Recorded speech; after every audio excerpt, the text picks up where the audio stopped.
네, 반갑습니다. 조은진 대표님. 반갑습니다. 예, 일주일 동안 안 했지만은 우리 시청자들이 전화가 왔어요. 어떻게 예. 됐다고.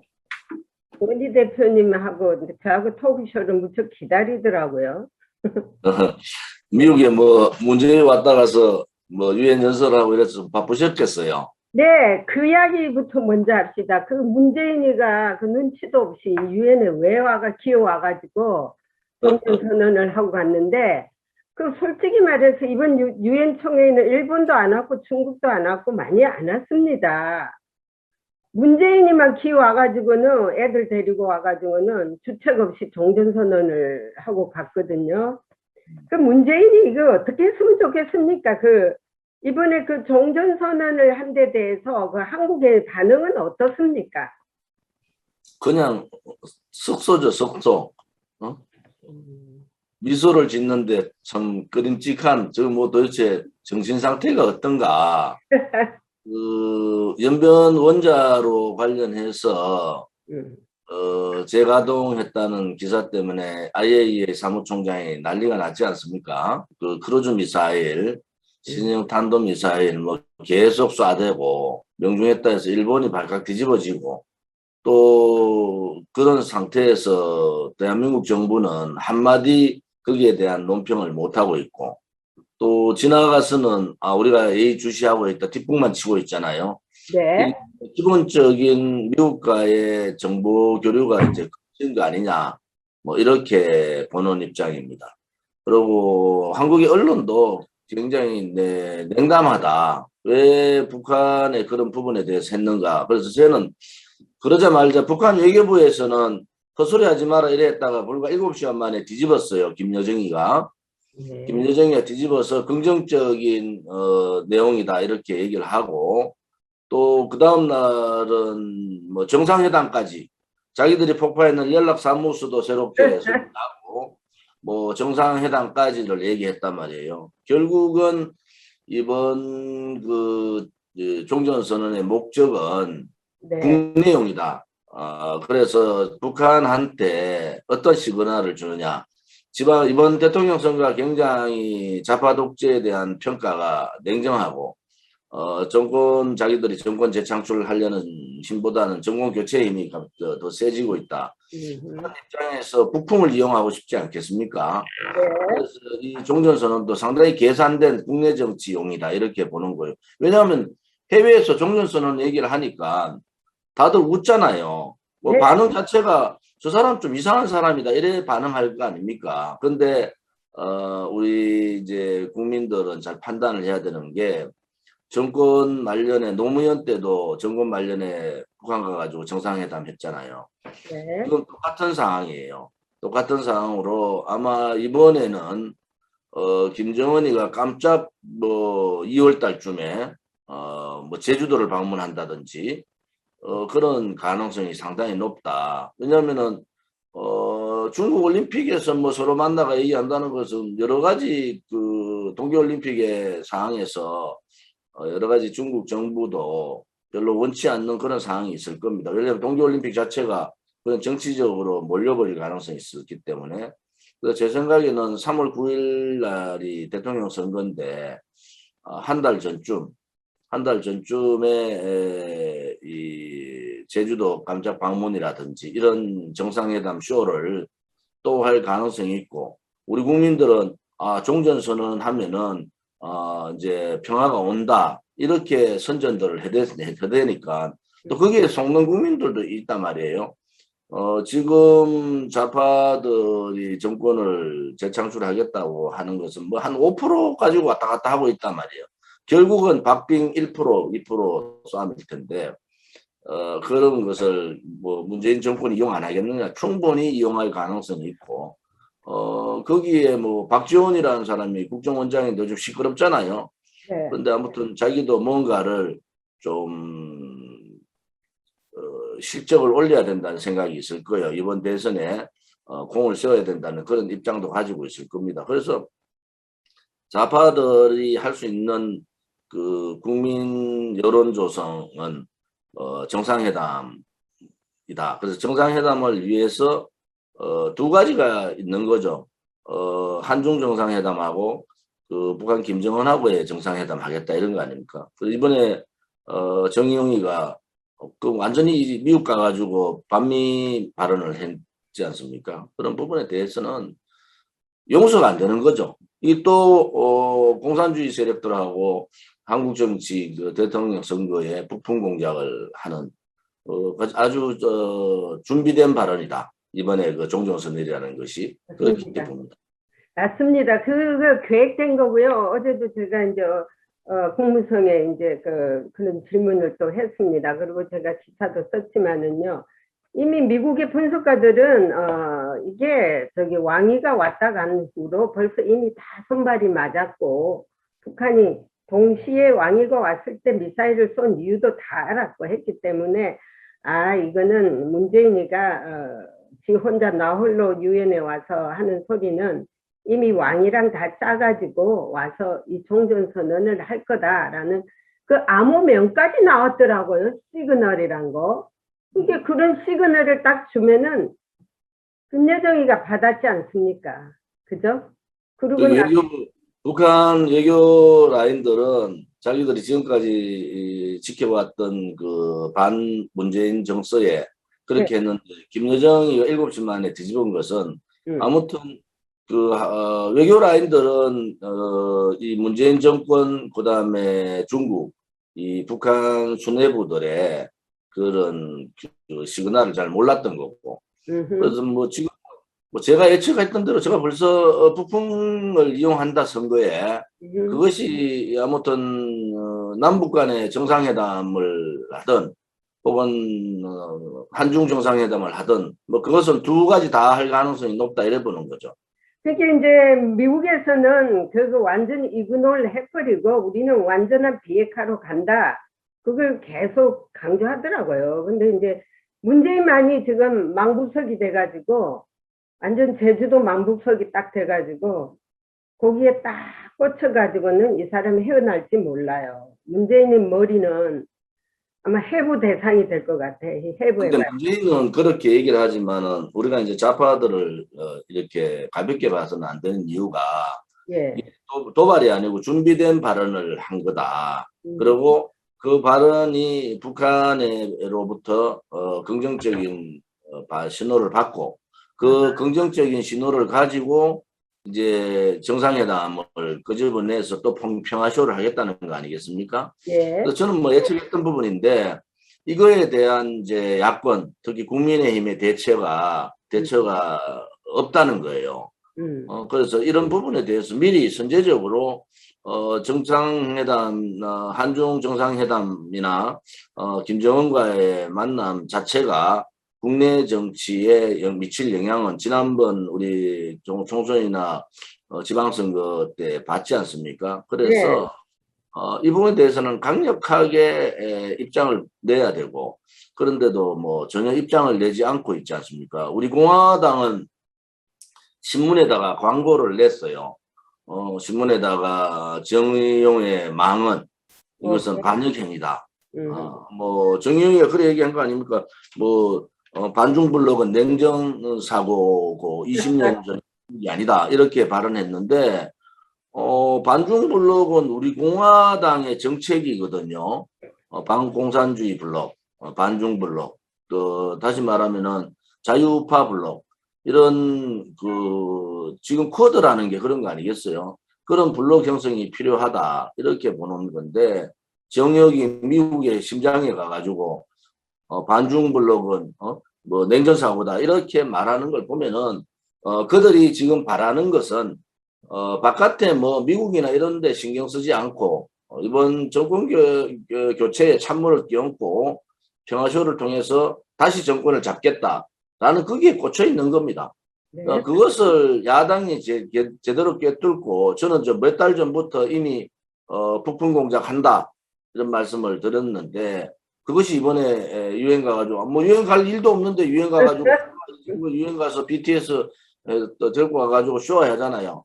핵심은 정전선언을 종전선언을 통해 가지고 종전선언을 통해 가지고 북한을 이 가짜 평화쇼에 끌고 들어오겠다라고 정치 이번 대통령 선거 이용하겠다. 그것이 명백한 겁니다. 아니, 유엔에 내가 가봤지만은 관중도 하나 없었어요. 거의 다 안 오고, 이제 저기, 바이든 대통령도 그날 가서 그날 저녁에 왔어요. 그게 무대에 지 혼자서 그냥 관중 없는 무대에서 그냥 한 거예요, 그 사람은. 그 다음에, 왕이가 한국과 중국 사이는 뗄래야 떼어질 수 없는 관계라고 했지 않습니까? 근데 이 말이 과연 어떤 의미라고 봅니까? 네가 암만 우리를 뗄라 그래도 뗄 수 없어, 이거. 그건 이제 한국은 이제 전략적 동반자 관계다 이렇게 이제 외교적으로 그렇게 정리가 되어 있단 말이에요. 네, 그런데 이제 미국은 혈맹 관계잖아요. 네. 동맹이죠, 동맹. 동맹보다 진하죠. 피를 나눈 전쟁을 같이 치르고 미국이 유엔군과 함께 대한민국 지켜준 동맹인데 왕이하고 아마 이제 나중에 외교 비사들이 나오면은 이 제일 중요한 게 판문점 선언 때 문재인이가 김정은한테 무슨 얘기를 했는가. 예. 또 왕이가 와서 외교 라인들 혹은 문재인한테 어떤 압박을 넣고 어떤 시그널을 던졌는가. Right. 이런 부분이 상당히 중요하게 나올 겁니다. 우리가 볼 때는 지금 문재인은 뭐 다른 생각 없어요. 자기가 정권 뺏기면 감옥 가야 될 가능성이 있다. 이러니까 발버둥 모든 방법을 다 동원한다. 그렇게 왕이 보고도 뭐 매달리다시피 반중블록은 냉전 사고라고 외교부 장관이 얘기할 정도 같으면은 네. 매달리다시피 시진핑 제발 좀 방문 좀 해달라. 방문해달라. 이렇게 아마 매달렸을 거예요. 그래서 이 중국의 이 시진핑이 올 경우에 우리 공화당은 반중 여러 가지 집회뿐만 아니라 반중 우리의 모습을 보일 텐데 아무튼 시진핑이 왔을 때 우리가 요구했던 사항들이 있어요. 이 6.25 전쟁 때 개입했던 그걸로 인해서 수많은 사람들이 희생을 당하고 결국 대한민국이 분단국가로 남게 된 거기에 대한 책임, 거기에 대한 분명한 사과와 책임을 져야 된다는 거. 그 다음에 지난번 사드 보복할 때 당했던 배상 책임을 져야 된다. 그 다음에 그 중국 기업에 있는 한국 기업들이 엄청난 고통에 있고 지금도 문화 문제라든지 이런 부분은 단절되어 있는 상태거든요. 네. 이런 것도 풀지 않고 그냥 외교부장 한 사람 오는데 그 시닥거리고 있는 한국 정부니까 되겠습니까? 이게 국격도 자존심도 다 무너진 거죠. 그들이 가고자 하는 것이 사회주의 연방제니까 중국을 종주국으로 보는 거예요. 옛날에 뭐 이조 시대 때나 그 전에 뭐 고려 시대 때 이런 상황들을 우리가 지금 문재인 이 얼빠진 정권에서 보고 있는 이 국격이나 국민들의 자존심을 다 버려버리고 중국에 굴종 외교를 우리가 보고 있는 거 아닙니까? 또 북한의 탈북자에 대해서 비인권적 그다음에 반폐륜적 행위를 하고 있는 중국의 상황 아니겠습니까? 이런 부분에 대해서 명확하게 찝어야 된다는 거죠. 명확하게. 그것을 하기에 그냥 시진핑하고 손을 들고 국내 정치나 이용하겠다 하는 것은 그거는 국가로서 가져야 될 국격이 없는 거고 자존심도 없는 거다. 물론 뭐 그들이 중국을 종주국으로 사회주의 종주국으로 생각하고 있다는 것은 알고 있지만 그래도 지켜야 될 국가의 품격과 국가의 국격은 있는 거 아니냐 이렇게 보는 거죠. 맞습니다. 그 최근에 그 코드에서 제가 그 오스트레일리아 총리하고 질의 응답한 거 한번 보셨죠? 그때 이제 그 나와서 저한테 그런 얘기를 하더라고. 왜 한국은 코드라든지 뭐 G7이라든지 이런 데를 참여하기를 꺼려하느냐. 문재인한테 물어봐라 그랬어요, 제가. 그랬더니 막 웃더라고요. 그래서 다음 정권 때 그래서 하는 소리가 이제 싱크탱크 우리 전문가들도 어저께 저하고 이제 저녁을 같이 하면서 그런 얘기를 하더라고요. 아니 울러보나 옆으로 보나 미국하고 이 동맹이 중요하지. 어떻게 자꾸 중국으로 가냐. 중국이 과연 동맹이 몇이나 있느냐 이거예요. 중국은 꼽아봤자 러시아인데 러시아가 위기에 있을 때 뭐 중국을 도와줍니까? 아니지 않습니까?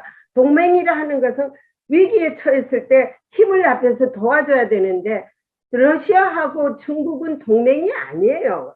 그건 잠깐 좀 전략적인 동맹이지. 그 다음에 북한 그 못된 나라 그 세 마리가 모여서 있는 게 그게 뭐가 좋다고 거기서 붙어가지고 문재인이가 이 난리를 치겠느냐. 국격이 그냥 말이 아니다 이거죠.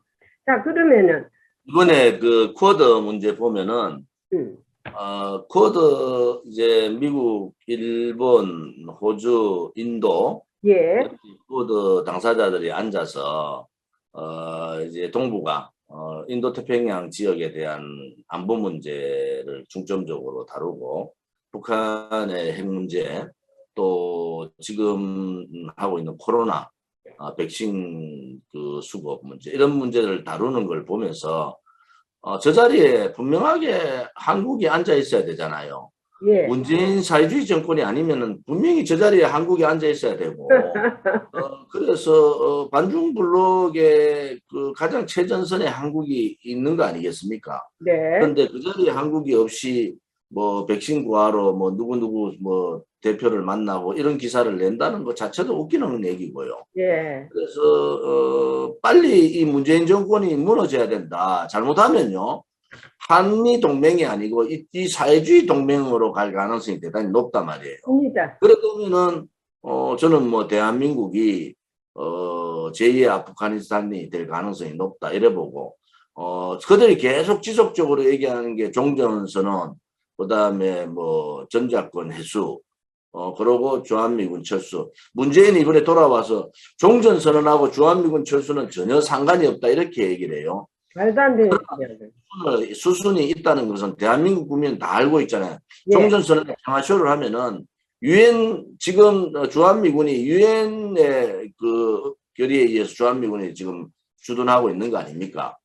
전쟁이 끝났는데 주한미군이 주둔할 명분이 없어지는 거예요. 네, 그러면은 또 그걸 가지고 주한미군 철수하라고 계속 얘기할 거 아니겠습니까? 맞습니다. 그래서 그런 거짓말을 입에 침도 안 바르고 일국의 대통령이라는 자가 그런 거짓말을 하는 거예요. 그런 자들 때문에 베트남도 망했고 아프가니스탄도 네. 망한 거 아니겠어요? 한국 국민들도 이제 정확하게 알아야 돼요. 중국은 우리 지켜주지 않습니다. 맞습니다. 언제라도 경제적인 속국, 이제 지금은 중국의 이제 사드 보복을 보면서 경제적인 속국, 중국이 하는 행위가 그런 거예요. 첫째는 경제적 속국 만든다고. 그 다음에는 군사적 속국을 만들어버려요. 그 다음에 뭐겠습니까? 그냥 잡아먹습니다. 털도 안 뽑고 먹으려고 역사적으로 나와 있고 중국의 주변국들이 그래서 그렇게 많은 나라들이 잡혀먹은 거 아닙니까? 맞습니다. 그러니까 중국의 주변 국가들은 전부 반중 블록을 하는 거예요. 왜? 중국의 속성을 알기 때문에. 그래서 그 반중 블록을 하면서 미국을 이용하는 겁니다. 미국을. 그 반중 블록 안에 들어가지 않으면은 중국이 언젠가는 또 급속적으로 침략할 가능성이 있다 이래 보는 거예요. 그런데 한국 정부만 그들의 정신 상태가 이념적으로 빨갛다마요. 빨간. 거기는 빨간 깃발 같이 들고 다니는 사람들하고 똑같은 입장 아니냐. 그래서 뭐 중국의 속국이 되든 뭐 어떻게 되든 사회주의 국가 하면 된다. 이런 개념을 갖고 있기 때문에 우리가 정신 바짝 차려야 된다. 이게 문재인이 평화쇼 하는 것이 그냥 평화쇼가 아니고 하나는 국내 정치에 이용하고 두 번째는 그들이 가고자 하는 사회주의 국가로 계속 한 발 한 발 더 나가고 있다.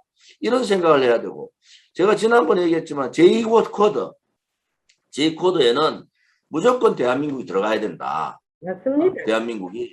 예. 그래서 J코드에도 못 들어가면은 한국은 이 동맹에서 완전히 고립되는 상황이 오고 지금 코드 회의 내용들을 제가 좀 더 들여다보니까 잘못하면 대한민국의 안보가 일본에 의해서 좌지우지될 가능성이 높아져 버렸어요. 잘 보셨어요. 바로 그 점에. 그러면은 대한민국의 안보가 일본에 의해서 좌지우지되면 되겠습니까? 회의에 들어가지는 못하니까. 그래서 그런 부분에 있어서 이제는 대한민국 국가의 존립 또 국민의 안보에 대한 안전한 국민 보고 뭐 이런 부분으로 봐서는 당연히 코드에 들어가야 되죠. 그래서 자유블록을 형성을 해야 된다. 자유블록을 미국을 중심으로 미국, 일본, 호주, 인도, 대만, 뭐 필리핀까지 이렇게 자유블록을 형성하고 그게 한국이 중심적인 역할을 해야 되는데 이거는 뭐 정반대의 바다로 가라 했더니 산으로 올라가고 있는 거 아니겠어요? 그래서 문재인 정권은 뭐 언젠가 이제 뭐 3월 대통령 선거 끝나면은 물러나잖아요. 단지 그 다음 정권이 똑같은 새빨간 정권 들어오면 안 된다는 것이 저의 입장이에요. 맞습니다. 그 모리슨 총리도 그런 얘기를 잠깐 저한테 하더라고. 배석으로도 얘기를 나눴는데. 오케이. 그래서 오커스니 코드니 G7이니 이 지금 막강한 동맹의 그 협의체가 있지 않습니까, 미국이? 근데 이런 것에 다 한국이 들어가야 돼요, 다음 정권 때는요. 자, 그 다음에 요즘 한국 정치권은 어떻습니까? 지금 뭐 한국 정치권은 개판 정치다. 도크 테이블이네. 제가 이제 이렇게 어떻게 대통령 후보를 뽑는데 네. 나쁜 놈 순서대로 뽑냐? 그 말 되네요. 지금 뭐 화천대유 문제에 박영수 특검 또 박영수하고 관련된 또 김수남 검찰총장이 관련돼 있다 할 때 제가 슬쩍 스치는 것이 저 윤석열이하고 연관이 있겠다는 생각이 자꾸 드는 거예요. 네. 윤석열과 연관이 있겠다. 그래서 지금 이제 이재명은 나쁜 놈 중에 더 나쁜 놈이고 새빨간 놈이니까 저는 안 된다 이래 보는 거고 그러면 이 정권 교체를 했는데 지금 윤석열이 좀 색깔 냄새가 엄청 짙은 인간답지 못하다 그러니까 도덕적이지 못하다 그러니까 그런 홍준표 지가 나라 다 팔아먹고 정권 헌납했는 유승민 박근혜 대통령 탄핵시켜놓고 나라가 다 망했는데도 아직도 고개 들고 돌아다니잖아요. 그래 이 세 사람을 보면서 우리 국민들이 이럴 거야. 자유우파 국민들이 야 이거 뭐 덜 나쁜 놈 뽑아야 되는데 다 나쁜 놈. 그러니까 추를 딱 놔보니까 추가 다 똑같아. 나쁜 놈 순서대로 딱 뽑아야 되는 상황이 왔단 말이에요. 네. 그래서 우리 공화당은 이런 정치 안 된다. 정권 교체를 이래가지고는 절대 못한다는 거죠. 정권 교체는 지금 국민의힘이 힘을 가지고는 힘들겠구나. 그래서 국민의힘이 자체적인 해체만이 답이다. 그리고 자유우파 모든 국민들이 하나로 뭉쳐서 단일 후보를 만들어야 된다. 그게 국민의힘 후보가 아니고 정말 국민 후보를 만들자. 구국의 국민 후보를 만들어내면은 이 선거는 이길 수 있지. 그렇지 하면은 저는 100% 진다고 보는 사람이에요. 뭐 조직도 없죠. 돈도 없죠. 그 다음에 뭐 좋은 거리가 와도 대처도 못하죠. 뭐 투쟁을 해봤어야지. 그들하고 싸워봐야지. 자기들이 정의롭지 못하고 자기들이 거짓 세력이고 자기들이 냄새나는 그런 세력이니까 뭐 지금 좌파들 저 냄새나고 비도덕적이고 비인간적이고 그런 사람하고도 못 싸우는 거예요. 왜? 이재명하고 지금 뭐 좌파들 더불어민주당은 이재명으로 거의 확정이 됐다 보는데 지금 오른쪽이 싸워야 될 건 뭡니까? 결과보다는 과정을 중시하고 또 탄핵 정국에 국민의 마음을 아프게 하고 나라를 헌납한 사람 혹은 국민들한테 막말을 지멋대로 떠드는 사람 뭐 잡놈이죠. 잡놈. 홍준표 잡놈. 그 다음에 죄 없는 사람한테 묵시적 청탁 박근혜 대통령한테 묵시적 청탁을 집어여가지고 45년을 구형한 사람 도대체 누구를 뽑아야 된다는 거야. 국민들이 이번 대선은요 이재명이 나오면은 우리는 무조건 이기는 카드로 가야 되잖아요. 그건 뭡니까? 이재명하고 반대되는 사람을 뽑아야 되는 거예요. 도덕적으로 깨끗한 사람, 가정적으로 문제가 없는 사람, 또 가족관계에 있어서 형성에서도 들여다보세요. 이재명을. 그게 어떻게 대통령감이 됩니까? 국민학교 초등학생들한테 이재명이 발언했는 거 하나 털어놓으면은 저렇게 가족한테 욕하는 사람도 대통령 되겠구나. 저렇게 스캔들이 많고 저렇게 거짓말 많이 하는 사람도 대통령이 되겠구나. 제가 3년 전에 국정감사에서 조폭 영화에 나오는 사람하고 당신하고 똑같다 이런 얘기를 하는 거예요. 그래서 그게 지금 뭐 아수라라고 이제 홍준표가 써먹잖아요. 그거 제가 3년 전에 얘기한 거예요. 그래서 정권을 가져올 수 있는 정말 절호의 기회인데 이재명의 단점이 너무 많기 때문에. 네. 그런데 이쪽도 똑같이 썩었단 말이야. Right. 그러니까 못 가져오는 거예요. 같이 썩어버리기 때문에 지금은요. 이번에는 도덕적이고 정체성이 확실하고 또 깨끗한 후보를 내면은 이재명하고 비교가 되잖아요.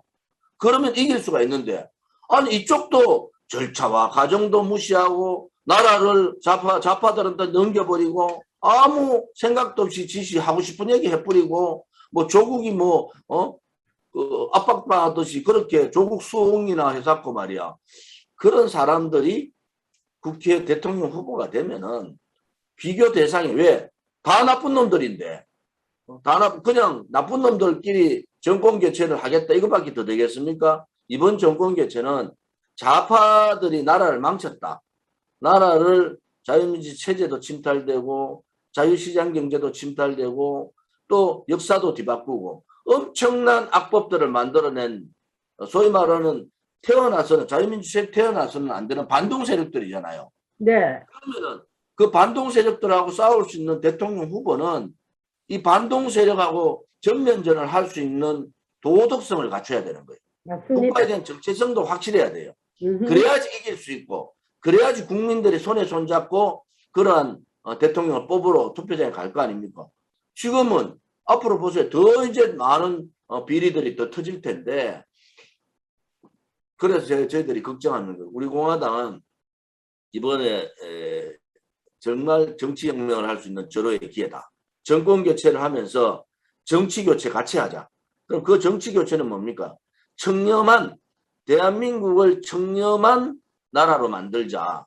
다시는 부정부패하고 국방의 의무를 지지 않고 정체성이 흔들리고 헌법적 가치를 위반하고 또 국민들 속으로 들어가지 못하고 자기들 당리당략이나 당의 이익만 생각하고 혹은 자기 개인만 이익만 생각하는 이런 정치 몰입꾼들, 정치 양아치들을 껍데기 보수라 그러죠. 그들을 완전히 드러내는 그러한 정치혁명도 동시에 가자. 그렇게 생각을 하고 대통령 이제 출마를 결심을 한 거죠. 저도. 완전히 그 나쁜 놈들 완전히 그 대통령 선거가 그 나쁜 놈들의 컨테스트네요. 그 옛날에 내가 책을 보니까는 그 남자들은 그 입술이 얇은 남자는 절대 대통령을 뽑지 마라 해놨더라고요. 그걸 딱 생각해보니까 U자 들어간 놈들이 다 그 입술이가 얇더라고요. 유승민이도. 그거 보니까 요즘 얼굴이 허옇더라고. 그래서 내가 뭘 좀 맞았나 안 그러면은 어차피 떨어질 거라 생각하니까 뭐 크게 뭐 신경을 안 쓰는가. 근데 가슴이 아프죠. 왜냐 그러면요. 저 이재명의 문제가 얼마나 많습니까? 가족 문제, 맞습니다. 배우 스캔들 문제, 공무원 검사 사칭 문제, 뭐 이번에 화천대유 문제까지 터졌잖아요. 네. 우파에서 조금만 도덕적이고 국가에 대한 충성심이 있고 대한민국의 헌법적 가치, 그다음에 자유민주 체제라는 그 정체성의 중심에 있는 사람이면은 이번 선거는 이것이 내 나왔는 사람들이 전부 누가 더 덜 나쁠까? 누가 더 나라를 덜 나쁘게 끌고 할까? 이 생각하고 있단 말이에요. 네. 그래서 어저께 그 김성이라고 유엔의 북한 대표 대사가 이제 마지막 유엔 총회 세션에서 주한미군 철수 영구히 중단하라고 나왔어요. 그리고 적폐청산, 문재인이가 말하는 적대행위. 아니 적대행위는 누가 하고 있는데요 지금?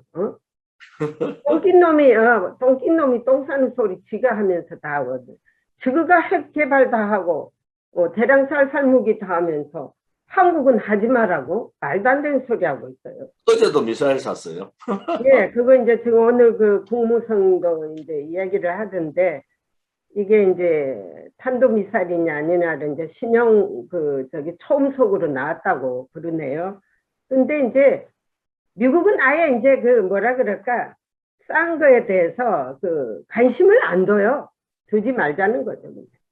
자, 이제 마지막으로 30분이 넘었네.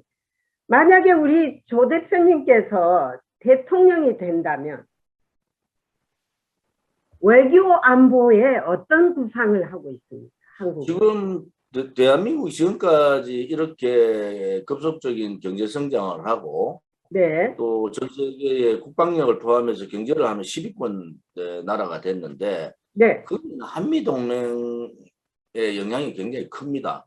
네. 이 안보 부분에 있어서 안정이 없으면은 누가 투자를 하고 외국 자본들이 들어올 수 있습니까? 그래서 철저한 한미 동맹의 복원을 우리는 해야 된다. 한미 동맹을 중심으로 하기 위해서는 이제 중국의 힘이 많이 커지고 있는 건 사실이잖아요. 예.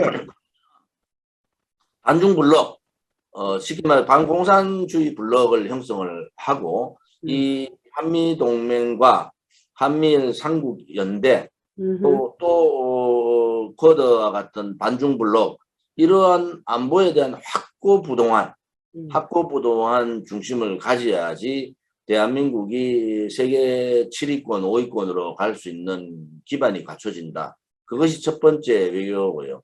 외교로서 안보 부분은 관련되는 거고 전자권 해소 부분은 당분간 해서는 안 됩니다. 종전선언도 마찬가지고요. 또 주한미군 철수는 물론 안 되죠. 그래서 이런 부분에 대한 안보에 대한 부분은 우리 공화당이 가장 명확한 입장을 지금 갖고 있고 저도 그런 입장을 갖고 있는데 두 번째는 한일협정이나 지소미아 그 협약 같은 경우는 국가 간의 신뢰를 가지고 했던 협약 아닙니까? 이런 부분은 국가가 신뢰를 가지고 지켜야 된다. 그래서 이 한일 간의 관계를 좀 더 적극적인 관계로 전환을 해야 된다.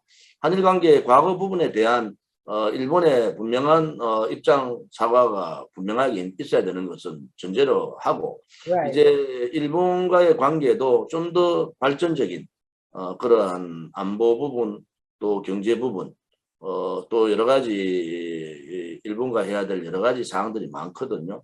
그러한 부분들을 복원을 적극적인 복원을 해야 되고 그걸 통해서 이제 중국이 감히 혹은 북한이 감히 이 부분에 대한 그 침탈 행위가 없도록 한국을 업신여긴다든지 한국에 대한 역사적인 침탈이나 문화적 침탈 혹은 경제적 침탈을 막아내는 그런 연대가 필요하다 이래 보고요. 북한 핵폐기는 필연적인 겁니다. 우리 후대에게 대한민국다운 대한민국을 물려주려면은 북한 핵폐기를 해야 됩니다. 그래서 미국이 지금 하고 있는 봉쇄 정책, 좀 더 강도 있게 북한을 봉쇄함으로 해서 북한이 핵을 폐기하고 국제사회의 일원으로 나올 수 있는 길을 열어줘야 되거든요.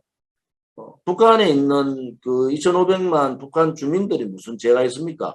그 북한 주민들에 대한 인권 문제도 우리가 이제 적극적으로 전 세계 우방 국가들과 그 문제를 해결해야 됩니다. 북한은 평양을 제외하고는 정말 동물적인 삶을 살고 있단 말이에요. 그것이 우리 같은 민족이라고 해요. 그들이 쉽게 말하는 민족, 우리 민족끼리 하는데 그게 아니고 그분들의 기본적인 자유권과 생명권, 그 다음에 생활권을 보장을 해줘야 된다, 인권을. 뭐 그런 입장으로 우리가 기본적인 국방안보의 역할을 하면은 지금 뭐 SLBM이나 기타 신형 무기들이 문재인 정권 때 개발한 게 아니에요. 박근혜 대통령 때 엄청난 국방 전략 차원에서 식무기 개발 시도했고 그 결과가 지금 나오고 있는 거거든요. 그런 입장으로 봐서는 우리 스스로가 자주 국방할 수 있는 그런 상황들도 미국과 긴밀하게 협의를 해야 된다. 그래서 안보 부분에서만큼은 철저한 반공산주의 블록을 형성해야 된다. 그런 입장을 갖고 있고 아마 지금 후보들이나 제 정당 여러 정당 중에서 가장 확실한 반공산주의 블록 한미동맹 그다음에 한미일 삼국 연대 뭐 이 부분에 대한 건 우리 공화당이 가장 분명한 입장을 밝히고 있는 그런 입장입니다. 아, 예. 이것 의회라든지 한반도 전문가들은 북한이 절대 어떤 수단으로서라든지 절대 핵을 포기하지는 않을 것이다라고 나오거든요.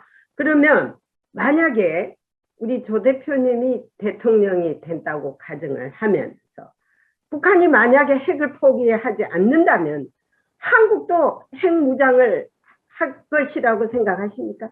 해야 되는 저는 것입니까? 북한이 만약에 김정은이 핵을 포기하지 않고 핵 보유국이 되면은 한국은 북한 핵의 종속 국가가 됩니다. 그럼 핵 바란스를 맞춰야죠. 그것은 후손들한테 후대들한테 그런 불균형을 줄 수는 없는 거예요. 첫째는 미국과 협의를 해서 김정은을 드러내야 됩니다. 참수시켜야 돼. 참수 부대를 정말 참수할 수 있는 박근혜 대통령 때 했던 그 북한의 김정은을 드러내는 김정은과 북한 지도부들을 드러내는 그러한 입장을 분명히 해야 되고요. 만약에 그런 상황들이 전개가 시간적으로 혹은 속전속결로 해야 되는데 그게 안 될 경우에는 저는 전략적 핵무기도 이제 한국에 채택을 해야 될 상황이 된다 이렇게 보는 거죠.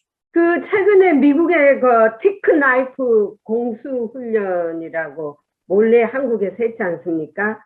그리고 북한 김정은의 참수 작전도 보여줬다는 것이에요. 갑자기 그 영상을 왜 보여줬는지 모르겠지만 미국은 미국 나름대로 지금 아주 대대적인 준비를 하고 있는 것 같아요. 자, 이제 그 다음에 오늘하고 내일까지 그 아프가니스탄에서 미군 철수에 대한 그 청문회가 열리고 있습니다. 열렸는데 그 국방부 장관하고 합참의장 밀리가 이런 말을 하더라고요. 아프가니스탄에서 군사적인 실패를 했다는 걸 시인하더라고요. 그 전략적 실패라고 그러더라고요. 그리고 2,500명의 군인을 완전히 철수를 했었으면 안 돼야 됐었을 거다. 그러면 백악관하고 국방부하고 어떤 의견의 차이가 있었느냐라는 거죠. 근데 백악관이 또 발끈하고 나섰어요. 만약에 조금이라도 그 군인을 아프가니스탄에 남겨놨더라면 우리가 또 탈레반하고 또 전쟁을 해야 된다는 거예요. 이에 대해서 어떻게 생각하세요?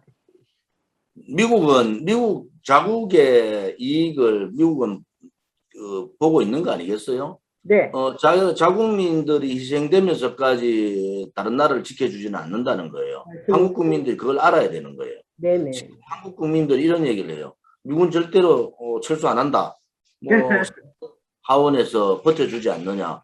근데 베트남 전쟁의 경우를 우리가 보면은 미국 국민들이 돌아섰잖아요. 맞습니다. 베트남을 왜 지켜줘야 되느냐. 으흠. 아프가니스탄의 부정부패, 지도청의 의지, 또 국민들의 분열, 뭐 이런 상태가 벌어지니까 미국도 밀릴 수밖에 없고, 결국은 미국 자국민들의 여론에 네. 철수하는 거 아니겠습니까? 한국도 마찬가지예요. 저는 네. 이 좌파들이나 빨간 아들은 수단과 방법을 가리지 않습니다. 그러기에 주한미군이 뭐 상하원이 있어 절대 철수하지 않는다는 그런 논리는 저는 동의할 수 없고요. 미국 국민들이 왜 저렇게 피를 흘리고 지켜줬는 한국이 빨간 나라가 되고 미국에 대해서 저렇게 적대적으로 하고 중국의 친중 정책, 종중 정책을 하느냐 이렇게 하면서 미국 국민들의 위협을 받고 테러를 당하든지 이렇게 하면 지난번에 회사가 테러 당하듯이 그런 상황이 몇 개 벌어지면은 미국 국민들이 가만히 있는 거예요. 그래서 우리 국민들은 이제 한미동맹이 아니면은 대한민국은 위태롭다는 이 확고한 신념이 있어야 됩니다. 뭐 중국이 설마 우리가 중국의 역사는 침략의 역사예요. 또 북한은 우리가 상상할 수 없는 경제적 고립이 돼가 있고 이 경제적 고립을 탈피하기 위해서 핵을 개발하면서 한편으로는 언젠가는 3.1 작전으로 수원까지 잡아먹겠다 하는 생각을 갖고 있다면 핵이 뭐겠습니까? 이 전쟁을 빨리 마무리할 수 있는 게 핵이에요. 핵을 쓰는 것이 아니고 국지전을 벌려서 핵을 가지고 위협하는 거죠. 미국을 이제 견제하는 거잖아요. 네. 그런 사태들이 벌어질 수 있다. 이렇게 해서 요즘 뭐 대통령 선거에서 홍준표가 502로 작게 502로 얘기를 509. 대통령이 되려는 사람은 이러한 확고부동한 이 안보관이 있어야 된다. 쉽게 말해서 저쪽에서 우리를 침략할 조짐이 보이면은 바로 핵을 사용할 수 못하도록 할 수 있는 조치들을 1단계, 2단계, 3단계 조치를 바로 때려버려야 되거든요. 맞습니다. 여기서 사회주의 정권은 그것을 못한다는 거예요. 그러니까 이 사회주의 정권이 이 분단국가에서 특히 자유민주주의 체제의 한국에서 사회주의 국가가 어떤 돌발 사태가 벌어졌을 때 멈칫하는 순간에 우리는 수원까지 혹은 오산까지 다 점령당할 가능성이 높다는 거 아니겠습니까?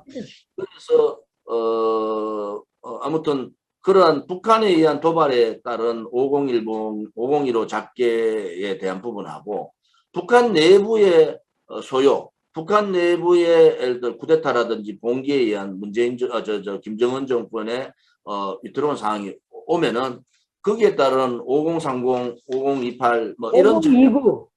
5029 이런 5030도 막 그 부분인데 5029에 지상파. 사항들을 시뮬레이션 우리가 계속 지속적으로 대통령하고 그다음에 국방부하고 또 핵심 전략가들이 그러한 시뮬레이션을 계속 해야 된다.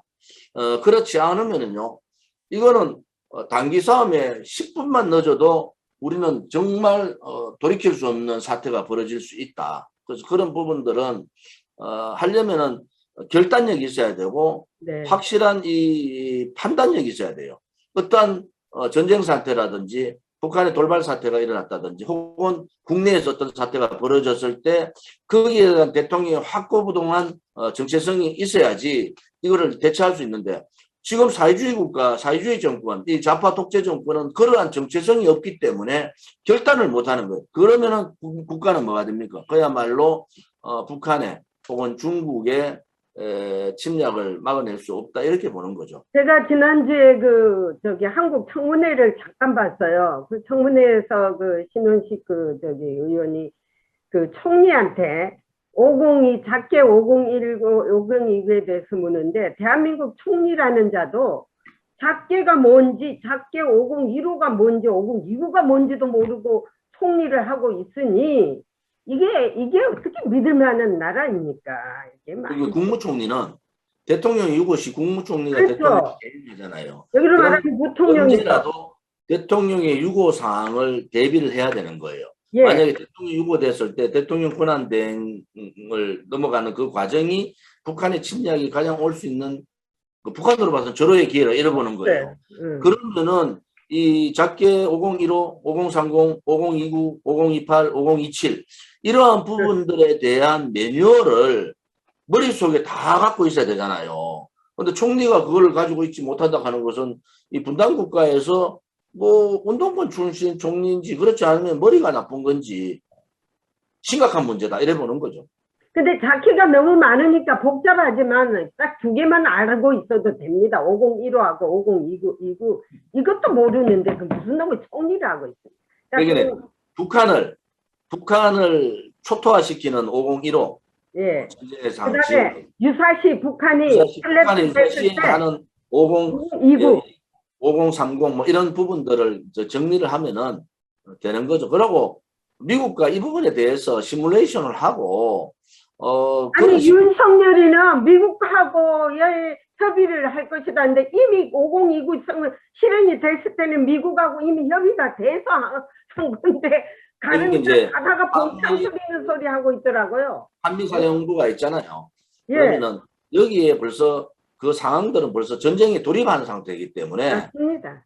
그런 부분들을 이제 공부해야죠. 윤석열이가 뭐 그거 알겠어요. 아이고. 사람 잡아넣는 일만 했지. 박근혜 대통령한테 그런 뭐 없는 죄 씌우는 그런 거나 했지. 누가 뭐 그런 걸 알겠습니까? 그래서 첫째는 대한민국 대통령이 되려는 자는 우선 국가에 대한 정체성, 자유민주주의 체제에 대한 확고한 정체성, 그 다음에 헌법적 가치에 대한 이념, 그 다음에 국방안보에 대한 준비 뭐 이런 것이 이루어져야 됩니다. 그렇지 않고 또 다음 도덕성도 있어야 돼요. 예. 그렇지 않고 좌파들하고 그냥 좌파 비스무리하게 중도 공략한다고 좌파로 가버리면요, 이거는 나라 그냥 좌로 가는 거 아니겠습니까? 그러면 뭐 저는 대한민국의 미래에 대한 희망은 없다 이래 보는 거죠. 한우물을 파야죠. 자, 그러면 우리 뭐 조원진 대표님은 이제 언제 그 대통령 출마 선언을 할 것입니까? 10월 4일 아, 예. 한국 시간으로 10월 4일 날 오후 1시에 저는 대통령 출마 선언을 할 생각입니다. 자, 우리 하여튼 우리 조원진 대표님처럼 국가관이 뚜렷하시고 이렇게 희생하시는 분이 대통령이 당선이 돼야 되는데 하여튼 많이 기도하겠습니다. 건강하시고 대통령 되시려면은 우선 건강하셔야 되니까 잘 드시고 잘 주무시고 또 마음도 편안하시고 그래야지 나라를 살피실 거 아닙니까? 자, 그리고 오늘 이렇게 참 나와주셔서 감사하고요. 건강하십시오. 안녕히 계십시오. 고맙습니다. 바이바이. 아이.